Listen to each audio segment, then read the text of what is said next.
नमस्कार, स्वागत है आपका भीम न्यूज इंडिया में। आप देख रहे हैं भीम न्यूज इंडिया। मैं हूं आपका दोस्त विनय कुमार सिंघल। शंकराचार्य अविमुक्तासुरानंद सरस्वती लोग इस समय केंद्र शासक बने सरकार हुए के हैं, खिलाफ उनको डूब मरना देखिए चाहिए रिपोर्ट। कि उनके रहते हुए ये क्या हो रहा है। उनको तो कोई लज्जा नहीं आ रही है ना कि अभी भी हम गुलाम हैं। ब्रिटिश गुलाम थे, अब तो पता चल रहा है कि अमेरिका के भी हम गुलाम हैं। ज्योतिषपीठ के शंकराचार्य अविमुक्तेश्वरानंद भड़क गए। वो एक बार फिर सत्तारूढ़ दल भारतीय जनता पार्टी और केंद्रीय सरकार के खिलाफ भड़क गए।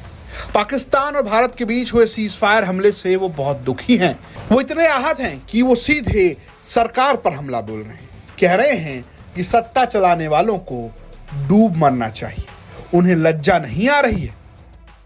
और भारत के जो लोग इस समय शासक बने हुए हैं, उनको डूब मरना चाहिए कि उनके रहते हुए ये क्या हो रहा है।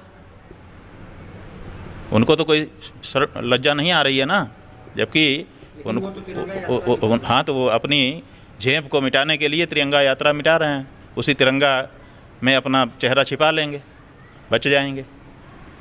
ये गलत है, इनकार कर देना चाहिए।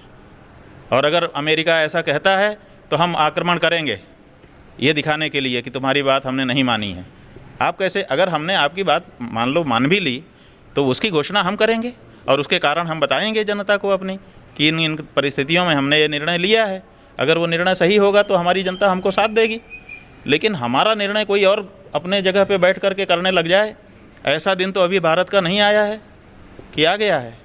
हम लोगों को क्या समझना चाहिए कि हमारे देश के प्रधानमंत्री कौन हैं? Donald Trump. अगर डोनाल्ड ट्रंप हमारे प्रधानमंत्री या राष्ट्रपति हैं तब तो फिर बात ही खत्म हो गई।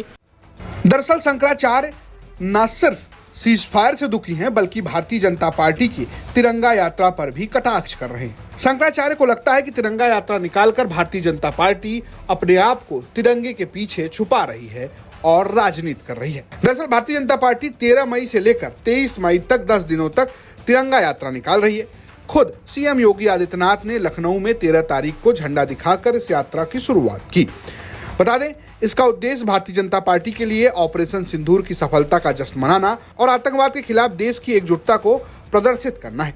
हालांकि शंकराचार्य बीजेपी के इस राजनीति से दुखी हैं और साथ ही साथ अमेरिका ने जिस तरीके से सीज फायर की घोषणा की उससे भी आहत नजर आ रहे हैं। और सबसे ज़्यादा जो खराब लगा वो ये लगा कि हमारा राष्ट्र संप्रभु राष्ट्र है। अपने बारे में जो निर्णय हमको लेना होता है हम स्वयं लेते हैं, लेकिन एक दूसरे राष्ट्र के राष्ट्राध्यक्ष ने हमारे बारे में घोषणा की। हमारे बारे में घोषणा भी हम खुद नहीं कर सके, तो ये जो बात है ये मन को पीड़ा दे गई। लेकिन जब शंकराचार्य से पूछा गया कि अब इस मुद्दे पर विपक्ष भी राजनीति कर रहा है तो उन्होंने कहा कि विपक्ष तो राजनीति करेगा। पहली बार था जब विपक्ष ने ऐसा मौका दिया था कि देश की सरकार पाकिस्तान पर चढ़कर वार कर सकती है, लेकिन इस देश की सरकार ने धोखा दिया। कहने का मौका दिया है तब न कह रहा है। विपक्ष को आप दोष दे रहे हैं। आपने ये मौका दिया ना, विपक्ष तो आपके साथ खड़ा हो गया था। सारे भेदभाव भुला करके कितनी बड़ी एकजुटता दिखाई थी सबने, और आपके साथ खड़े हो गए थे। अब आपने मौका दिया है, अब वो कहेंगे ही, स्वाभाविक है। वो भी तो अपनी राजनीति चमकाएंगे।